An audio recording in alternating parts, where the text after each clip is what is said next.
بسم اللہ الرحمن الرحیم۔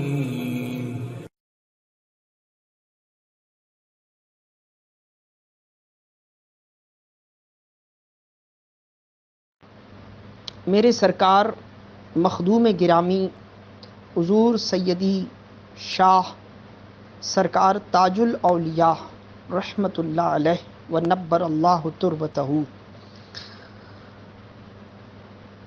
جو فرماتے ہیں اپنے جملوں میں ہمارے بچے،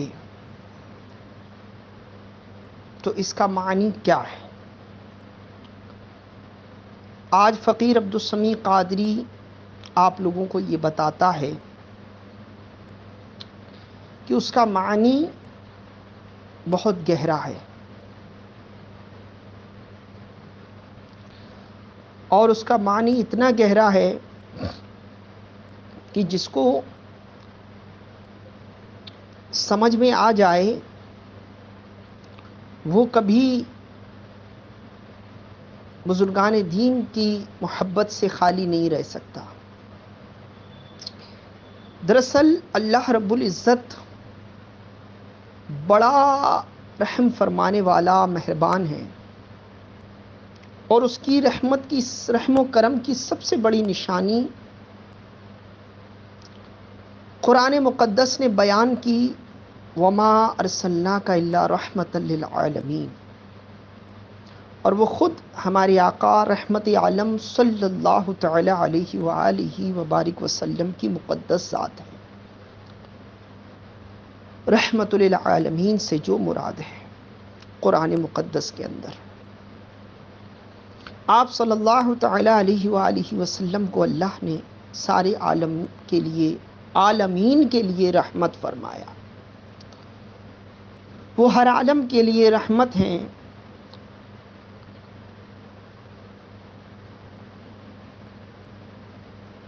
اور بے شک رحمت ہیں۔ اور اعلیٰ حضرت کہتے ہیں کہ ذرے جھڑ کر تیری پائیداروں کے تاج سر بنتے ہیں وہ سیاروں کے۔ تو اس رحمت کے چھینٹے جہاں جہاں برسے تو کوئی چھیٹا اسی رحمت کا غوث اعظم ہوا، کوئی خواجہ ہوا، کوئی نظام ہوا، کوئی صابر ہوا، کوئی وارث ہوا، اور نہ جانے کتنے چھیٹے اور اس رحمت کے قطرے، اس دریائے رحمت کے قطرے جہاں جہاں برس رہے ہیں، اور آج تک برس رہے ہیں، اور قیامت تک برستے رہیں گے، کیونکہ ولی اللہ قیامت تک آئیں گے۔ تو یہ سب کے سب حضور علیہ الصلاۃ والتسلیم کی رحمت للعالمین جو آپ صلی اللہ علیہ وسلم ہیں، اس ذات اقدس اور اس مقدس بحر رحمت کے قطرے ہیں۔ اور حضور علیہ الصلاۃ والتسلیم کی شان رحمت للعالمینی سے یہ لوگ مستفیض ہیں،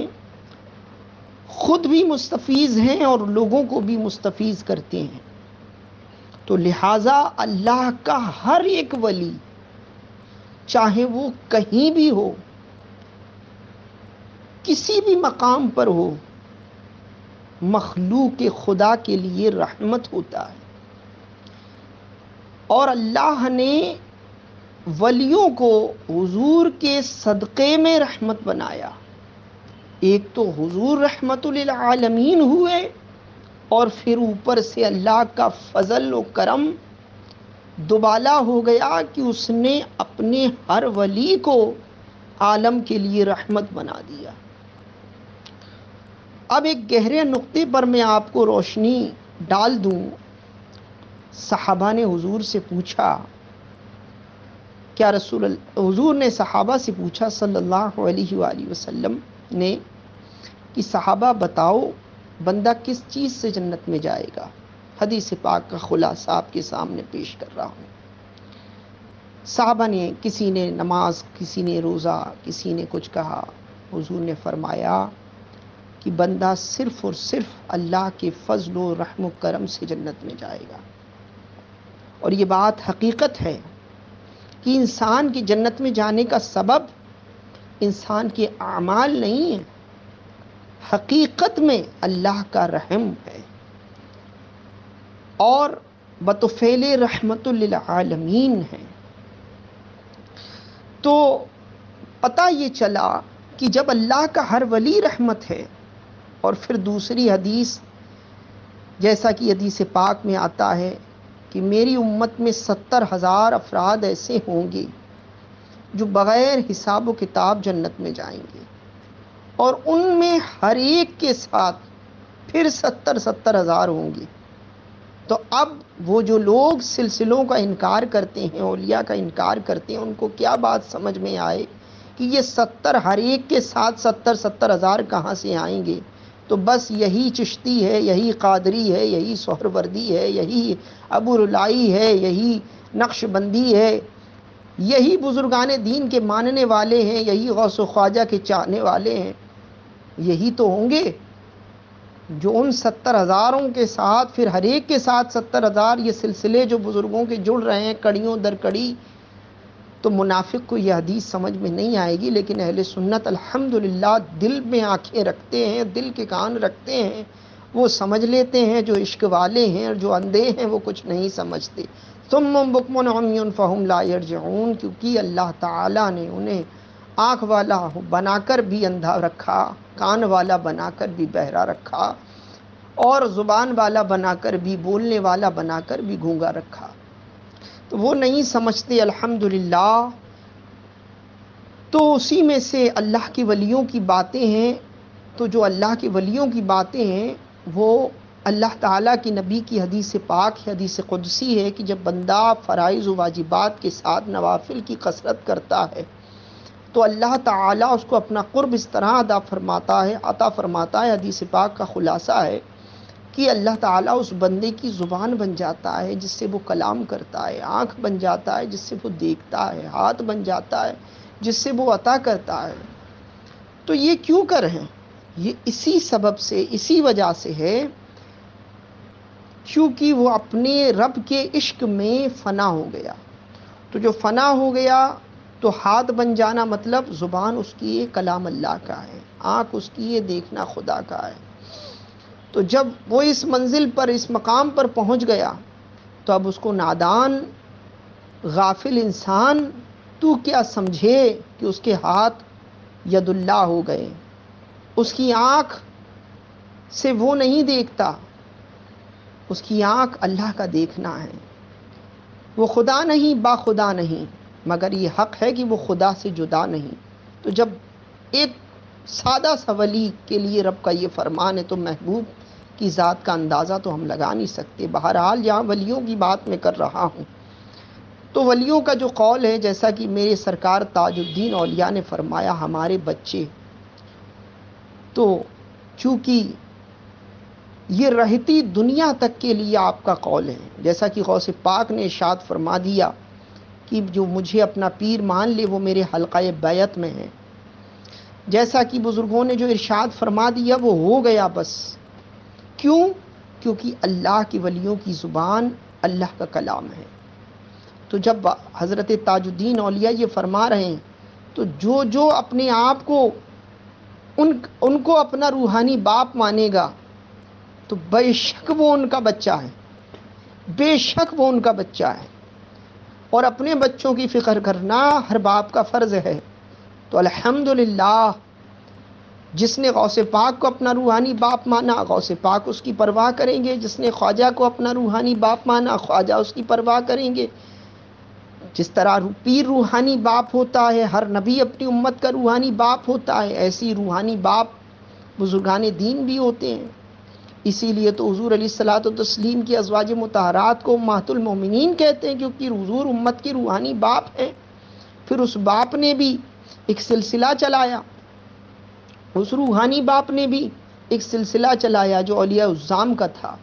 اور جو پیر کامل کا تھا۔ تو پیر کامل بھی روحانی باپ ہوتا ہے۔ تو بس جو پھر سرکار تاج الدین اولیاء کو اپنا روحانی باپ مان لے تو بے شک وہ اس کا روحانی بیٹا ہے، اور روحانی بیٹا ہے تو سرکار تاج الدین اولیاء کا اس پر کرم ہمیشہ برستا رہے گا۔ تو یہ راز ہے، اور بھی کچھ فقیر کہہ سکتا ہے، لیکن بس مختصر اتنا سا ہی کہوں گا کہ وہ دل چھوٹا نہ کریں جو ولیوں کے دامن سے وابستہ ہیں۔ ارے قرآن گواہ ہے، جب کتا ولیوں کے در سے لپٹ جائے تو انسانی شکل لے کر جنت میں جائے گا، اور وہ بھی صاحب کرامت ہو جاتا ہے۔ یہ تو قرآن سے ثابت ہے۔ اب منکروں کی کیا، وہ تو خدا کا بھی انکار کر دیں، معاذ اللہ استغفر اللہ۔ تو ہمیں منکرین سے کوئی غرض نہیں، ہم عشق کے بندے ہیں، ہمیں جو ہے اللہ اور اس کے رسول سے عشق ملا ہے۔ عشق کے بندے سے مراد عشق کے غلام ہیں، اور عشق اللہ اور اس کے رسول کا، اور اسی عشق کے ہم غلام ہیں، اولیاء عظام کے ہم غلام ہیں۔ بندے کے کئی معنی آتے ہیں، اور ہر معنی اپنے معنی میں جدا ہے، ہر معنی اپنے معنی میں جدا ہے۔ اللہ کے سوا کوئی عبادت کے لائق نہیں۔ حضور علیہ الصلاۃ والتسلیم اس کے سچے اور آخری نبی و رسول اور بندے ہیں۔ بے شک حضور آخری نبی و رسول ہیں اور اس کے سچے بندے ہیں، اور وہ ایسے بندے ہیں کہ جس بندے پر بندوں کو بھی ناز ہے اور خدا کو بھی ناز ہے، اور پھر اس بندے نے اپنی نگاہ جس بندے پر اٹھا دی، اس بندے پر بھی سب کو ناز ہے۔ انہی میں سے ایک سرکار تاج الدین اولیاء کی ذات ہے۔ ہمارے بچے کہہ کر حضور نے فیصلہ کر دیا کہ جو مجھے اپنا باپ مان لے، روحانی باپ مان لے، وہ میرا بچہ ہے، اور وہ کبھی میدان میں نہیں ہار سکتا۔ اور پھر جو ارشاد حضور تاج الدین اولیاء نے فرمائے ہیں اپنے بچوں کے لیے، وہ سب کے سب ان کے لیے آئے ہیں۔ جیسا کہ ایک ارشاد میرے ذہن میں آتا ہے کہ آپ نے فرمایا کہ جو ہمارے بچوں کی طرف آنکھ اٹھاتا، ہم اس کی آنکھ نکال لیتے ہیں یا نوچ لیتے ہیں، ایسا کچھ حضور نے فرمایا ہے۔ باقی آپ کے اقوال میں آپ دیکھیں گے، اذکار تاج الاولیاء میں بہت سارے ارشادات ہیں، تو جہاں بھی آپ نے ایسے لفظوں کا استعمال کیا ہے نا، ایسا لگتا ہے کہ سرکار تاج الدین اولیاء نے حقیقی معنوں میں ان کے ماننے والوں کو، ان کے چاہنے والوں کو پہلے سے ہی کہہ دیا کہ جو مجھے مان لے، جو مجھے چاہ لے، وہ میرا ہی ہے، وہ انہی کا ہے۔ مطلب اس کو کہیں اور جانے کی ضرورت نہیں ہے، کیونکہ حدیث بتا رہی ہے کہ جو جس سے محبت کرتا ہے اس کا حشر اس کے ساتھ ہوگا، اور حدیث بتا رہی ہے کہ ہر ایک 70,000 جنت میں جائیں گے تو ان کے ساتھ ہر ایک کے ساتھ 70,000 ہوگا۔ قرآن بتا رہا ہے کہ جو روحانی تعلق، قلبی تعلق اللہ کے ولیوں سے جوڑ لے، وہ بھی جنت میں ان کے ساتھ ہوگا، جیسے اصحاب کہف کا کتا ہی کیوں نہ ہو، اگرچہ وہ انسان تو کجا کتا ہی کیوں نہ ہو۔ اور میرے تاج الدین اولیاء نے تو ٹھوکرے مار کے کتوں کو زندہ فرما دیا اللہ کے حکم سے۔ بہرحال میرے کہنے کا مقصد یہ ہے، مطلب یہ ہے کہ جب ہم غور کریں تو ایک ظاہری بیعت ہے جو لی جاتی ہے، اور جو طریقہ طریقت کا ہے،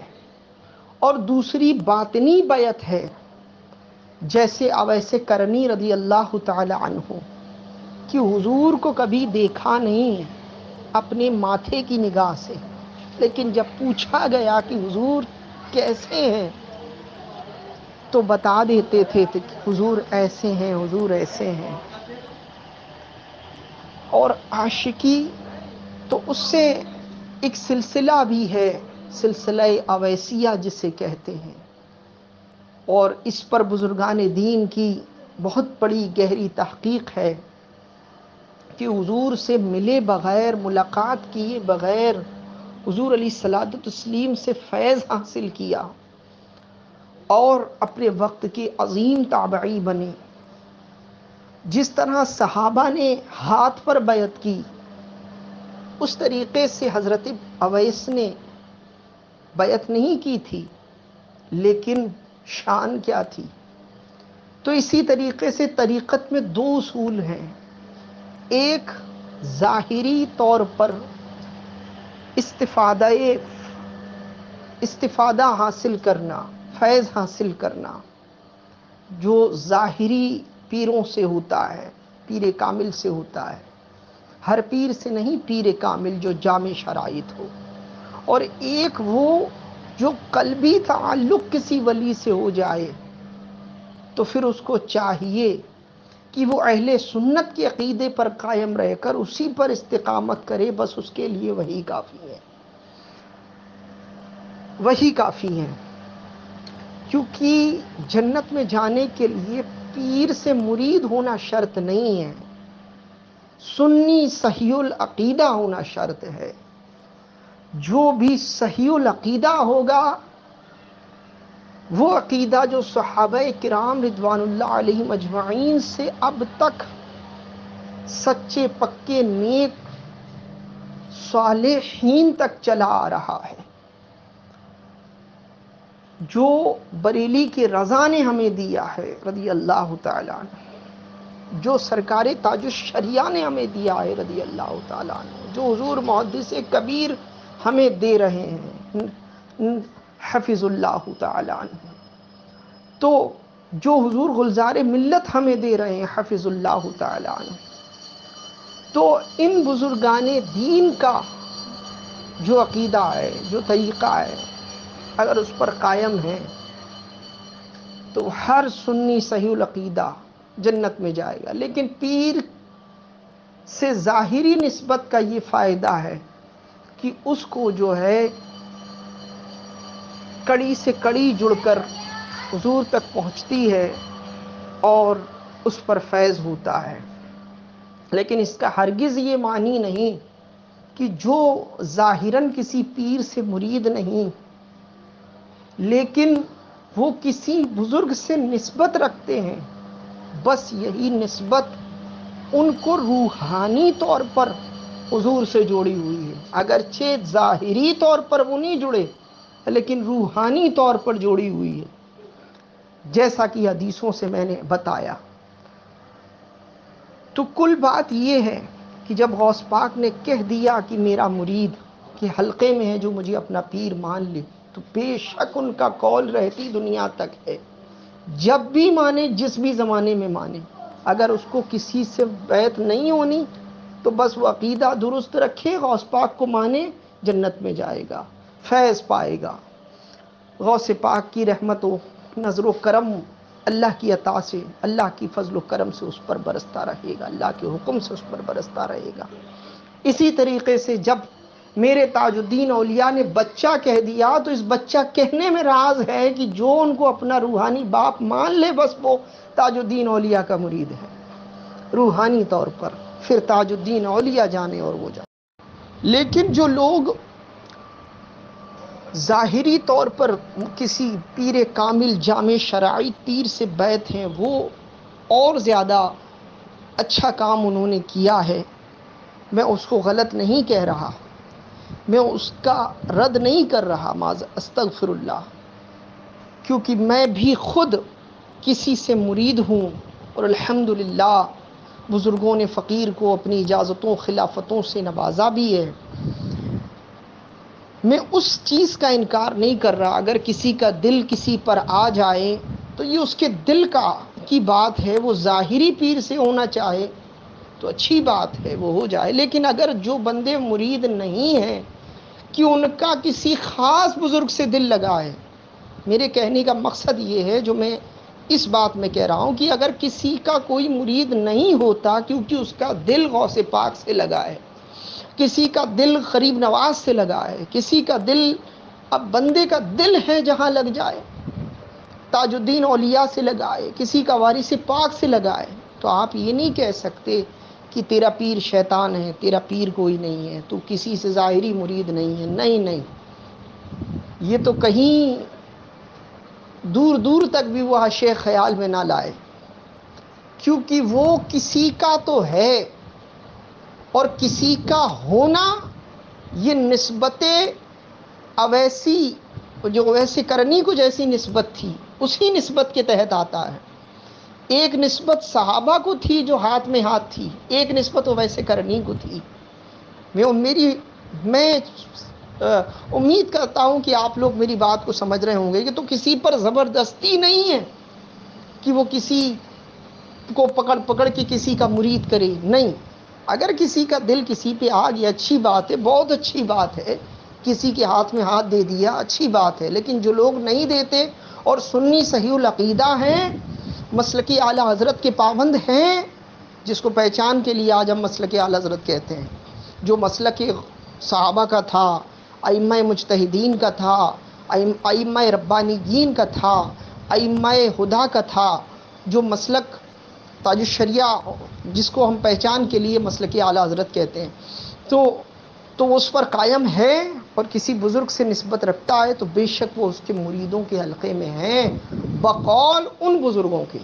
میرے نہیں، بقول ان بزرگوں کے، جیسا کہ غوث پاک نے کہہ دیا، جیسا کہ وارث پاک نے کہہ دیا، جیسا کہ تاج الدین اولیاء نے بچہ کہہ دیا۔ اب اس بچے کی نسبت کو سمجھ لیں،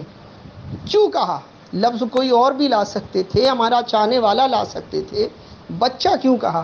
بچہ اسی کو کہا جاتا ہے جو خود کو باپ سمجھے جو خود کو باپ سمجھے، تو یعنی کہ سرکار تاج الدین اولیاء بچہ کہہ کر ان لوگوں کو خاموشی کا میسج، خاموش ہو کر میسج دے رہے ہیں کہ فکر نہ کرنا، اگر تمہیں کوئی نہیں اپنائے نا، ہمیں اپنا مان لینا، ہم تمہارے ہیں تم ہمارے ہو، بس۔